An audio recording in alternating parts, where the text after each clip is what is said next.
دانیہ قرآن academy. یہ قرآن وہ رستہ دکھاتا ہے جو سب سے سیدھا ہے، اور مومنوں کو جو نیک عمل کرتے ہیں بشارت دیتا ہے کہ ان کے لیے اجر عظیم ہے۔ نحمده ونصلي على رسوله الكريم، اما بعد فاعوذ بالله من الشیطان الرجیم، بسم اللہ الرحمن الرحیم۔ السلام علیکم ورحمۃ اللہ وبرکاتہ۔ امید ہے آپ سب خیریت سے ہوں گے، انشاءاللہ جہاں ہوں گے ایمان اور صحت کی نعمت سے مالا مال ہوں گے۔ ہاں جی، تو آغاز کرتے ہیں ہم اپنے آج کے سبق کا دعاؤں کے ساتھ۔ تو چلیے شروع کرتے ہیں۔ اللہم صلی علی سیدنا و مولانا محمد وعلی آل سیدنا وعلی آل سیدنا و مولانا محمد وبارک وسلم۔ رب اشرح لی صدری ویسر لی امری واحلل عقدۃ من لسانی یفقہوا قولی۔ رب زدنا علما رب زدنا علما رب زدنا علما۔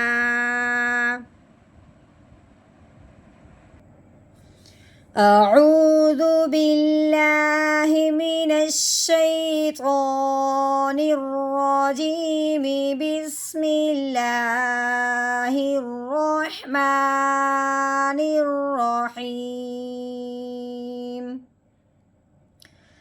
وَجَعَلْنَا اللَّيْلَ لِبَاسًا۔ واجہ واؤ کے اوپر شد بھی ہے، واؤ کے اوپر زبر بھی ہے۔ جب آیت کا پہلا حرف مشدد ہو یعنی کہ شد والا ہو تو پہلے حرف کے اوپر جو شد لگی ہوتی ہے وہ نہیں پڑھی جائے گی، جو اس کے اوپر زبر ہے صرف وہی پڑھی جائے گی۔ کیسے پڑھیں گے؟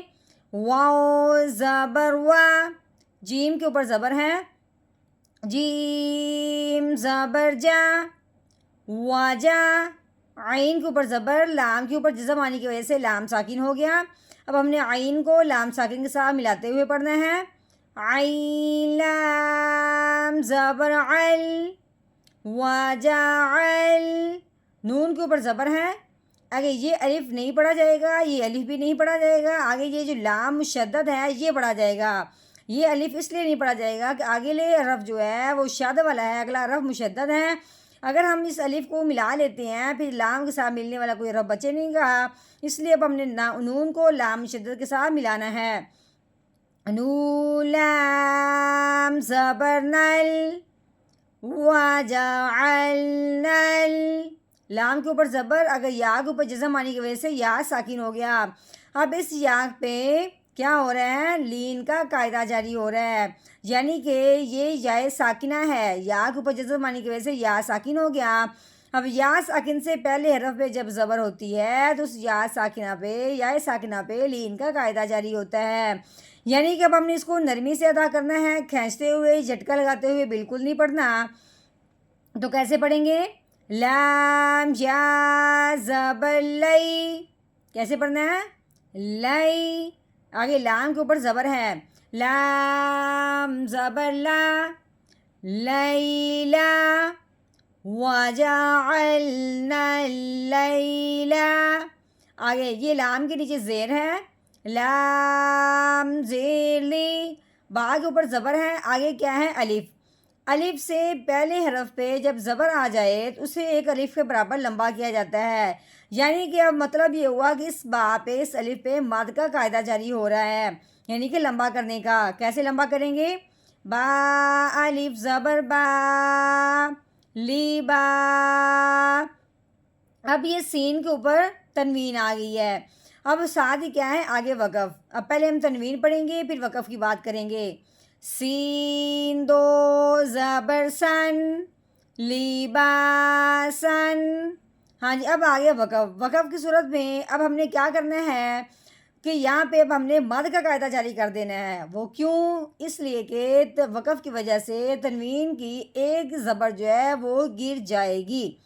تنوین کی ایک زبر گر جائے گی وقف کی وجہ سے. تو پیچھے کیا رہ جائے گا؟ ایک زبر. تو الف سے پہلے ایک زبر گویا کہ ہے. اب ہم نے دو زبر نہیں سوچنا ہم نے یہ ہے کہ یہاں پہ ایک زبر ہے. دو زبر دیکھنے میں ہے لیکن اب ہم نے سوچنا کیا ہے؟ ایک زبر تو ہم نے گرا دی تھی, پیچھے رہ گئی ایک زبر. تو اب وقف کی وجہ سے تنوین کی جگہ پہ کیا ہو گیا؟ مد کا قاعدہ جاری ہو رہا ہے. تو کیسے؟ آگے وقف لباسا, یعنی کہ ایک زبر گرنے کی وجہ سے سین الف زبر سا بن گیا. ٹھیک ہے, سین الف زبر سا ٹھیک ہو گیا. تو دو زبر تو تھی نہیں, ایک زبر تھی. آگے وقف لباسا, پہلے ہم نے پڑھا ہے سین دو زبر سن لباسن. آگے وقف لباسا. وَجَعَلْنَا اللَّيْلَ لِبَاسًا.